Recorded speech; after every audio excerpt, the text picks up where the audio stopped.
Good morning વિદ્યાર્થી મિત્રો. આજે આપણે ધોરણ 3માં ગુજરાતી વિષયમાં યુનિટ 7 એક છલાંગે દરિયો કૂદો. એક છલાંગે દરિયો કૂદો.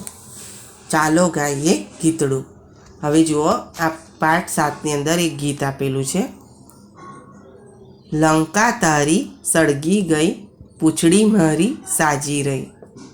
તેલ પણ તારું, ગાભા તારા, દિવાસળી પણ તારી ગઈ, પૂંછડી મારી સાજી રહી. સળગ્યા મકાનોને સળગ્યા મહેલો, ઊભી બજાર પણ સળગી ગઈ, પૂંછડી મારી સાજી રહી. તો જુઓ અહીં વિદ્યાર્થી મિત્રો, અહીં હનુમાનજીની વાત કરવામાં આવી છે કે લંકા તારી સળગી ગઈ. એટલે હનુમાનજી પૂંછડીથી રાવણની લંકા સળગાવે છે એ વાત કરવામાં આવી છે કે લંકા તારી સળગી ગઈ, પૂંછડી મારી સાજી રહી. પૂંછડીથી એ લંકા સળગાવે છે તો પણ પૂંછડીને કંઈ થતું નથી. પછી એ કહે છે તેલ પણ તારું, ગાભા તારા, દિવાસળી પણ તારી ગઈ, પૂંછડી મારી સાજી રહી. એટલે તેલ પણ તારું હતું અને ગાભા એટલે પેલા કપડાના ટુકડા એ પણ તારા, દિવાસળી પણ તારી ગઈ, પૂંછડી મારી સાજી રહી. પછી કહે છે સળગ્યા મકાનોને સળગ્યા મહેલો, ઊભી બજાર પણ સળગી ગઈ. એટલે કે સળગ્યા મકાનો એટલે જ્યારે લંકામાં આગ લગાડે છે ત્યારે મકાનો પણ સળગ્યા, મહેલો પણ સળગ્યા અને બજાર પણ સળગી ગઈ, પણ પૂંછડી મારી સાજી રહી. પૂંછડીને કંઈ નુકસાન થયું નહીં. હવે આપણે આગળ વાર્તા ભણીશું. વાર્તા વાંચો. એક સરસ મજાનું જંગલ હતું. જંગલમાં માતા અંજની અને પિતા કેસરી સાથે પુત્ર હનુમાન રહે. પિતા આખો દિવસ કામકાજ માટે ઘર બહાર રહે. રોજ સવારે ઘરથી જાય, સાંજે પાછા આવે. ઘરના નાનકડા હનુમાન માતા સાથે વાતો કરે, રમે અને માતાના કામમાં મદદ પણ કરે. હનુમાન બધા કામ ખૂબ ઝડપથી પતાવી દે. બાકીનો બધો સમય માતા સાથે વાતો કરે અને રમે. જુઓ, અહીં એક વાત છે, હનુમાનજીની પ્રસંગ છે કે એક સરસ મજાનું જંગલ હતું. જંગલમાં માતા અંજની અને પિતા કેસરી સાથે પુત્ર હનુમાન રહે. એટલે હનુમાનજી અને તેના મમ્મી પપ્પા સાથે એ જંગલમાં રહેતા હતા. પિતા આખો દિવસ કામકાજ માટે ઘર બહાર રહે. એટલે પિતાજી, હનુમાનજીના પિતાજી કામકાજ કરવા માટે આખો દિવસ ઘરની બહાર જાય. રોજ સવારે ઘરેથી જાય અને સાંજે પાછા આવે. હવે ઘરમાં નાનકડા હનુમાન એટલે ઘરમાં જ્યાં નાના હતા હનુમાનજી, એ માતા સાથે આખો દિવસ વાતો કરે અને કામમાં મદદ કરે અને કામ પણ એ ખૂબ જ ઝડપથી પતાવે અને બાકીનો સમય માતા સાથે વાતો કરે અને રમે. એક દિવસની વાત છે. હવે જુઓ, એક પ્રસંગ આવે છે કે એક દિવસની વાત છે. અંજની માતાને રસોઈ બનાવવાનો સમય થયો હતો, પણ હનુમાનજી તો માતા સાથે રમવા માંગતા હતા. જુઓ, એક દિવસની વાત છે કે અંજની માતાને રસોઈ બનાવવાનો સમય થયો હતો, પણ હનુમાન તો માતા સાથે રમવા માંગતા હતા. માતાએ વિચાર્યું, હનુમાનને કોઈ એવું કામ સોંપું કે જેથી એ કામ પૂરું કરતા એને સમય લાગે અને એટલી વારમાં હું રસોઈ કરી દઉં. એટલે અંજની માતાએ શું વિચાર્યું કે હનુમાનને હું એવું કંઈક કામ સોંપું કે એને એ કામ કરતાં ઘણી વાર લાગે અને એટલી વારમાં હું રસોઈ બનાવી દઉં. પછી હનુમાન આવશે ત્યારે એના બાપુજી પણ આવશે. ત્રણેય જણ સાથે જમીને પછી નિરાંતે વાતો કરીશું. એટલે કે ત્યાં સુધી હનુમાનજી આવશે, એમના પિતાજી આવશે અને પછી અમે ત્રણેય શાંતિથી જમી અને વાતો કરીશું. આમ વિચારીને તેમણે કહ્યું, બેટા હનુમાન, જંગલમાંથી થોડા પાકા ફળ લેતો આવો. એટલે કયું કામ સોંપ્યું? ફળ લાવવાનું.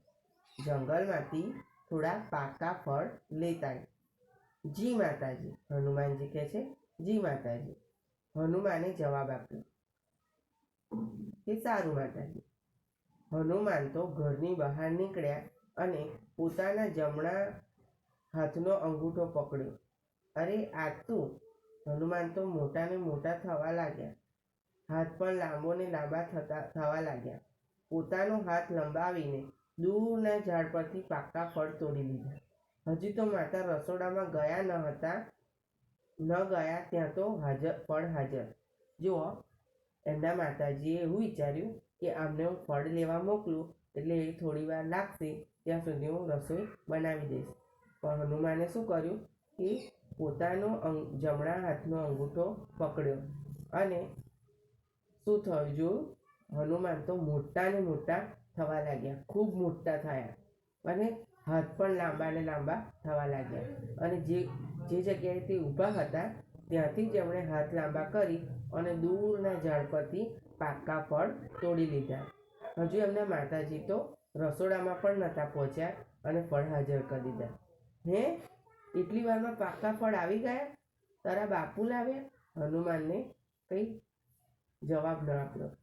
એટલે માતાજી કહે છે, હે, એટલી વારમાં પાકા ફળ આવી ગયા? એટલે કે તારા પિતાજી લાવ્યા? હનુમાનજીએ કશો જવાબ ન આપ્યો. એ તો મરક મરક હસતા રહ્યા. માતાજી વાત સમજી ગયા. જુઓ, એમણે જવાબ ના આપ્યો અને મનમાં ને મનમાં હસતા રહ્યા અને એમના માતાજીને ખબર પડી ગઈ. સમજી, મને ખબર છે જમણા હાથનો અંગૂઠો પકડીને તને મોટા થતા આવડે છે.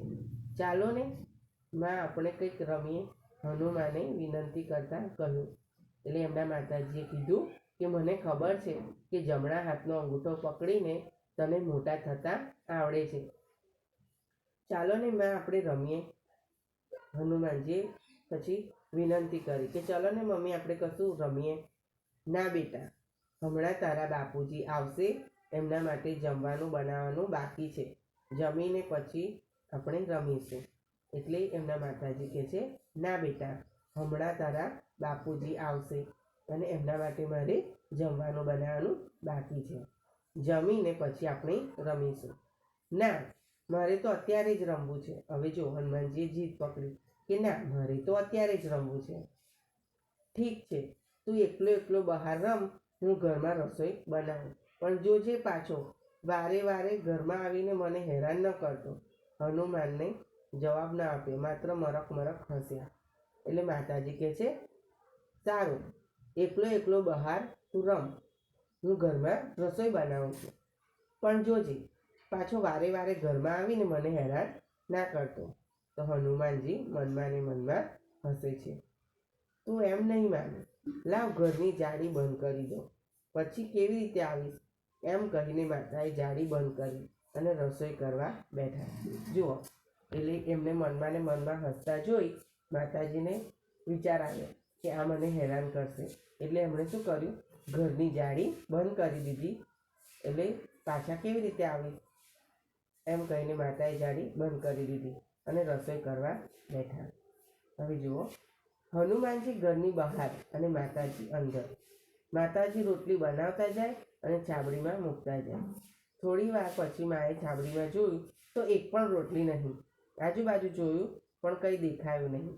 માને વહેમ પડ્યો એટલે મોટા અવાજે બૂમ પાડી, હનુમાન! હનુમાને બહારથી જ કહ્યું, હા માં, જો મને ખબર છે કે રોટલી તે જ ખાધી છે, પણ મને એ કહે કે તું અંદર આવ્યો ક્યારે અને કેવી રીતે? જો હનુમાનજી કેટલા નટખટ હતા કે એમના મમ્મી બહાર અંદર રસોઈ કરતા હતા અને હનુમાનજી બહાર રમતા હતા અને જાળી બંધ હતી. પણ એમના મમ્મી જેમ રોટલી કરી અને છાબડીમાં મૂકે એમ એ તો લાંબા હાથ કરી અને લઈ લે. તો એમની મમ્મીને પછી જોયું તો છાબડીમાં રોટલી ન હતી એટલે બૂમ પાડી હનુમાનને. અને હનુમાને કહ્યું કે હું તો હનુમાને બહારથી જ કહ્યું, હા માં. અને પછી કહે છે, જો મને ખબર છે કે તે રોટલી ખાધી છે, પણ મને કે તું અંદર આવ્યો ક્યારે અને કેવી રીતે? મરક મરક હસી હનુમાને કહ્યું, અંગૂઠો પકડીને મોટા થવાય, એમાં ટચલી આંગળી પકડું તો નાના પણ ખવાય છે. એમ એટલે તું જાળી વચ્ચેની જગ્યામાંથી આવ્યો એમ ને? હા માં. હે ભગવાન, આ છોકરો મને જંપવા જ દેતો નથી. એમ કહીને હનુમાનને લાડથી તેડી લીધો. જુઓ, એમણે હનુમાને શું કીધું કે જેમ અંગૂઠો પકડું જમણા હાથનો તો મોટા થવાય, એમ આંગળી પકડું, છેલ્લી આંગળી ટચલી આંગળી પકડું તો કે નાના થવાય. એટલે કે તમે જે જાળી બંધ કરી હતી એમાં વચ્ચે જે હતી, એમાં વચ્ચે જે જગ્યા હતી એમાંથી હું આવ્યો અને રોટલી ખાઈ ગયો. પછી એમની મમ્મી કહે છે કે ભગવાન, આ છોકરો મને જમવા જ દેતો નથી, એમ કહીને હનુમાનજીને લાડથી ઉચકી લીધા. જો વિદ્યાર્થી મિત્રો, આ તમને પાઠ ગમે એવો છે, સરસ મજાનો હનુમાનજીનો પ્રસંગ છે. તો તમારે આ પાઠ તમારે વાંચવાનો છે. પછી આગળના વિડીયોમાં આપણે ભણીશું પ્રશ્નોના જવાબ. Okay, thank you.